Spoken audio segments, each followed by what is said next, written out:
इंदुरीकर महाराजांची गुड्डी आणि पप्या सापडले, त्याचबरोबर गुड्डीची आई आणि पप्याचा बाप देखील सापडला. महाराज म्हणतात, गुड्डी गुड्ड्याला घेऊन पळून गेली. मग ती गुड्डी म्हणजे बापाच्या तोंडाला काळं फासून टाइमपास करणाऱ्या मुलाबरोबर पळून जाऊन आयुष्याची बर्बादी करून घेणारी मुलगी म्हणजे गुड्डी. गुड्डीबद्दल महाराजांचं दुसरं वाक्य म्हणजे, गुड्डी केसाचा पॉप पाडती, सिरॅमिक करती, मधल्या फटीत चमकी भरती. तर ही गुड्डी कॉलेजमधली मुलगी आहे. कॉलेजमध्ये अभ्यास करायला जाते की मेकअप कॉम्पिटिशनला जाते खरंच कळत नाही. शाळा कॉलेज अभ्यास करण्याचं, ज्ञान घेण्याचं ठिकाण आहे. आपला बाप आपल्यासाठी काबाड कष्ट करतो, आपली फी कष्टाने भरतो. मग आपण तेथे अभ्यास केला पाहिजे, अभ्यास सोडून मेकअप केला नाही पाहिजे. मग हे अशी अभ्यास सोडून मेकअप करणारी मुलगी म्हणजे गुड्डी. आता महाराज गुड्डीची आई सांगताना म्हणतात, खरं सांगा ना, आपली मुलगी काय करते हे जगाला माहीत असते. मग आपली मुलगी काय करते हे आईवडिलांनाही माहिती गरजेचं असतं. 9वी, 10वी, 11वी, 12वीच्या मुलीला मोबाईलची गरज नसते, तरीही आपल्या मुलीला मोबाईल घेऊन द्या अशी म्हणणारी आई म्हणजे गुड्डीची आई.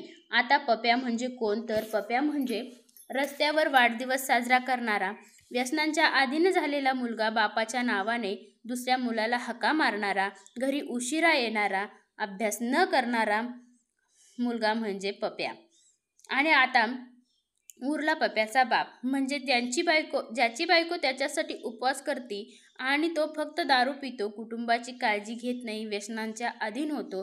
पण यामध्ये तुम्ही येत नाही, कारण तुम्हाला तुमच्या कुटुंबाची काळजी आहे. या कॅटेगरीमध्ये सर्वजण येत नाही. पण खरं सांगा ना, व्यसनाच्या अधीन झालेला पप्याचा बाप आहे का या महाराष्ट्रात? अभ्यास सोडून फॅशनकडे वळलेली, मेकअप करणारी गुड्डी आहे का या महाराष्ट्रात? संस्कार सोडून मुलीमागे हिंडणारे, व्यसनाधीन झालेले मुलं पप्या आहे का या महाराष्ट्रात?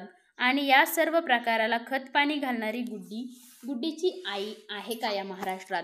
आज महाराष्ट्रात शेतकरी आत्महत्या होत आहे. त्याचं कारण म्हणजे कर्जबाजारीपणा. ऐपत नसताना मुलाचं लग्न कर्ज काढून केलं आणि कर्ज फेडताच नाही आलं, म्हणून महाराष्ट्रात शेतकरी आत्महत्या करत आहेत.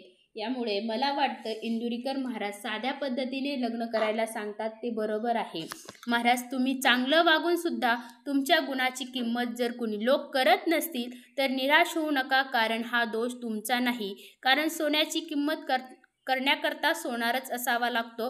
भंगारवाल्याला सोन्याची किंमत कळत नाही. ज्याला महाराजांचं कीर्तन आवडत नसेल त्यांनी कीर्तन ऐकूच नाही, आणि ज्याला ऐकायचं ते ऐकतील. तुम्हाला आवडत नाही, तुम्ही ऐकू नका. आम्हाला इंदुरीकर महाराजांचं कीर्तन आवडतं, आम्ही ऐकणार.